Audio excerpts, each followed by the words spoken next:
so you want to start drifting after the new LS Car Meet update, here are some of the best cars in my opinion to use. I will be putting them up on a tier list and rating them from best to worst, with clips and customization.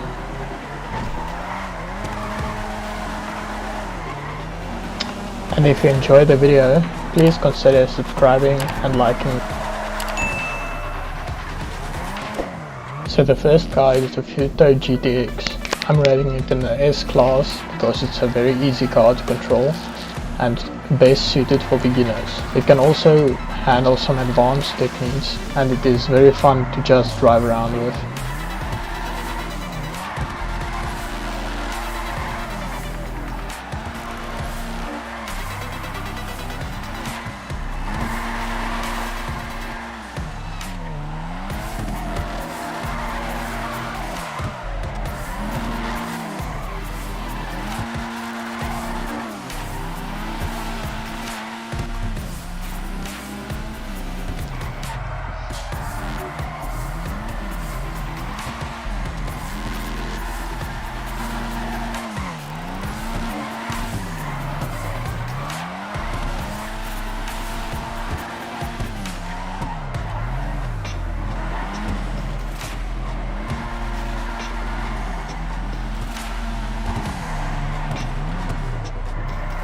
Now for the tuning. You basically want to max out everything you can on this car with the low grip tires as well. Remember to stance the vehicle in the interaction menu to make it easier to drift. The next car is the Dominator GTT. I'm rating it in the S class as well because it is also a very easy car to drift around in. This is especially a fun car because, well, American muscle, you know, and it is quite easy to get into a slide, but it can be a bit witchy when you don't counter steer enough.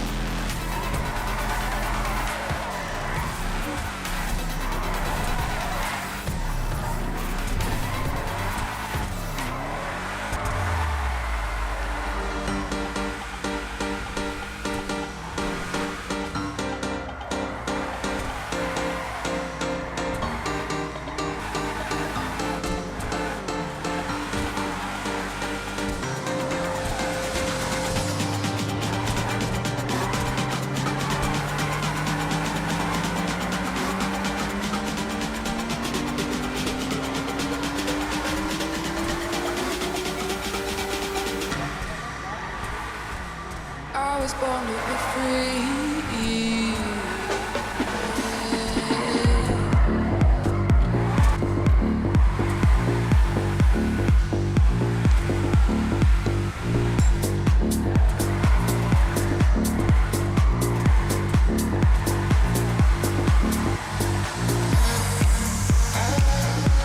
The tuning on the Dominator GTT is very similar to the Futo GTX. You basically want to max out everything with the low grip tires and stance the vehicle.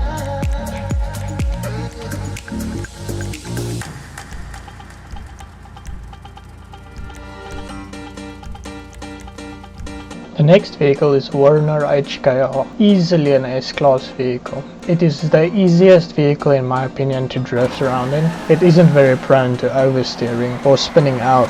It is the best vehicle for a beginner to start in. It also has quite a good clutch kick or speed boost, whatever you want to call it. I find myself drifting this car around very much in free roam, especially when I'm bored.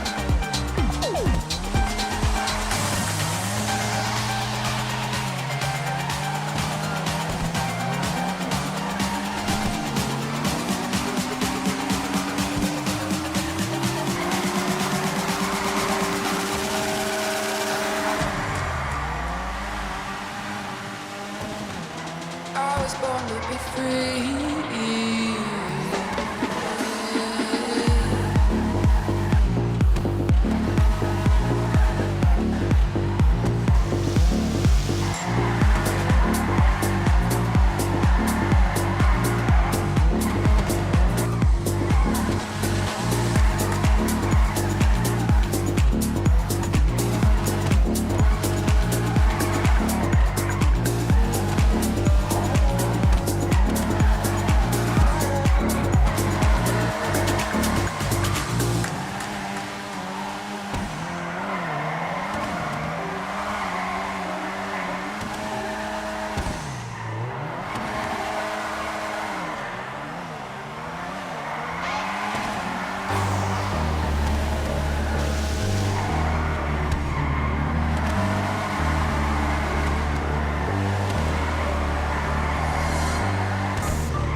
When upgrading the Warner, I would suggest leaving the brakes stock, seeing as the vehicle doesn't have that much power in relation to the rest of the vehicle. Further, you can max it out and just lower it as per usual.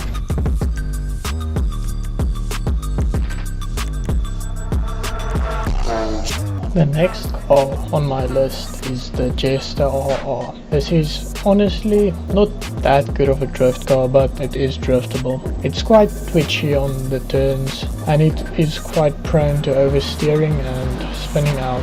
But if you're a good drifter, it could be a nice car to drift around in. Honestly, it isn't one of my favorites though. It's a good B tier drift car from the new update.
For the upgrades on the Jester RR, you can basically go with maxed out again with low grip tires and lowered stance.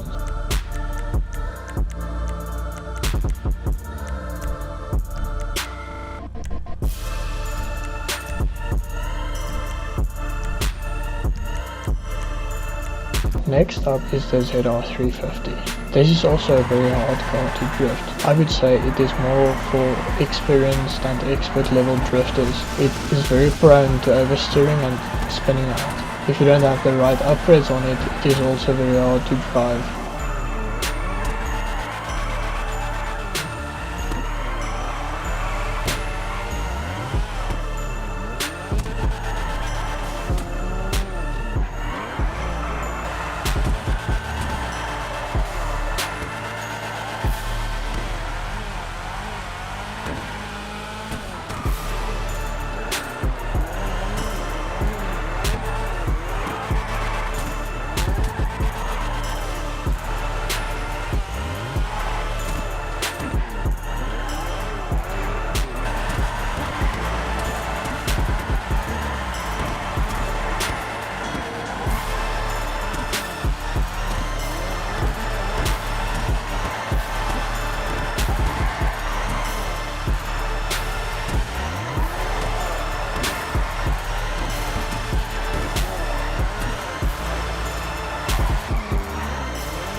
For the upgrades on the ZR350, I found level 2 engine upgrade and street suspension to be the best, along with low grip tires and lowered stance.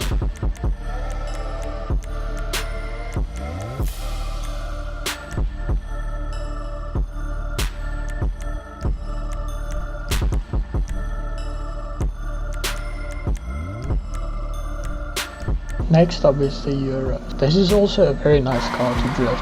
I'd say it's a solid A tier. It is very stable when in the corner, doesn't oversteer as much as some of the other cars. It can spin out though, so it helps to do some throttle management on this car when drifting it, just so that you don't oversteer and spin out.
this car you would want to max out your performance upgrades again and run low grip tires along with the lowered stance, basically the usual.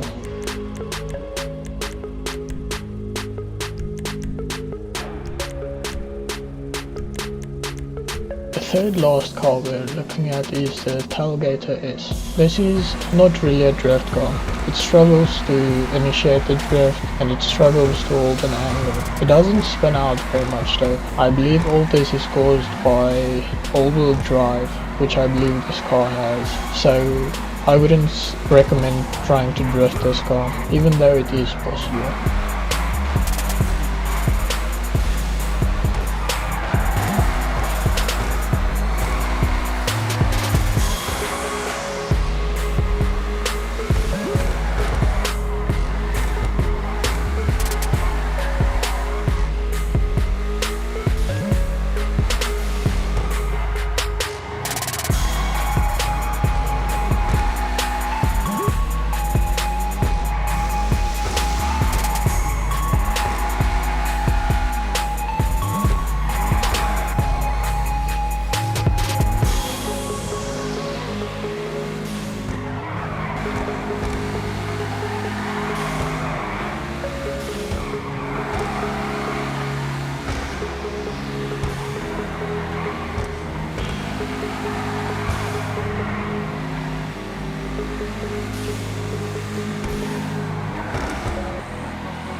If you want to drift this car, just max out the performance, grip low grip tires and lower the stance, as easy as that.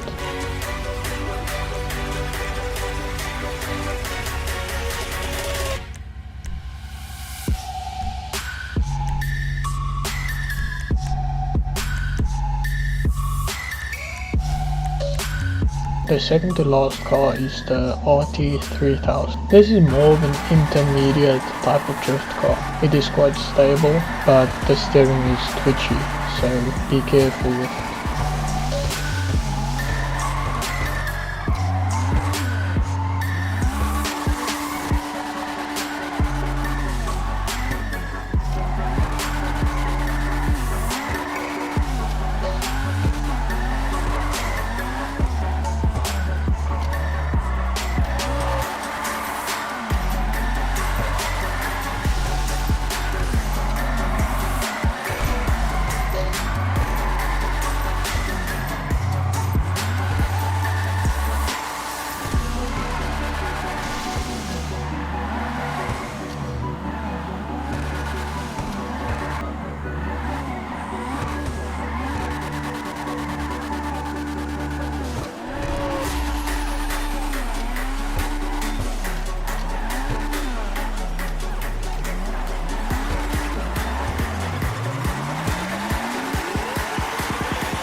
When customizing this car, you can basically max it out, except for the engine upgrade, which I went with the level 3. It makes the car a little bit more controllable. If you think you are able to control the level 4 engine, then go ahead and apply it. It adds quite a bit more power though, so be careful.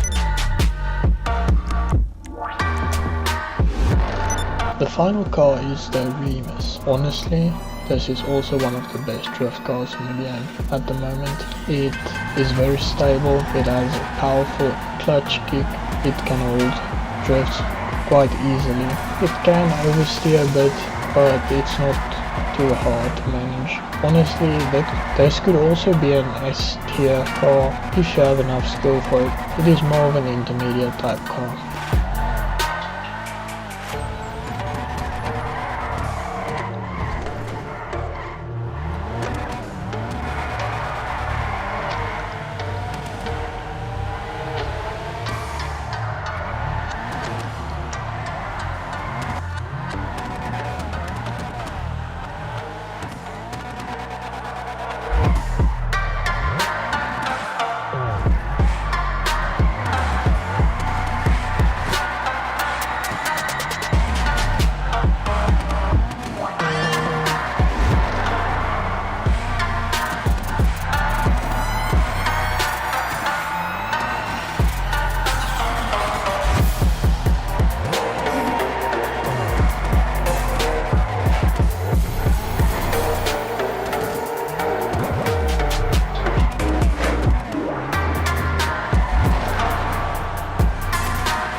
The tune on the Remus is also very easy. You just upgrade it to max and lower the stance.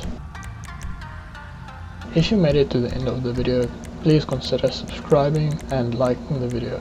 I hope you enjoyed it.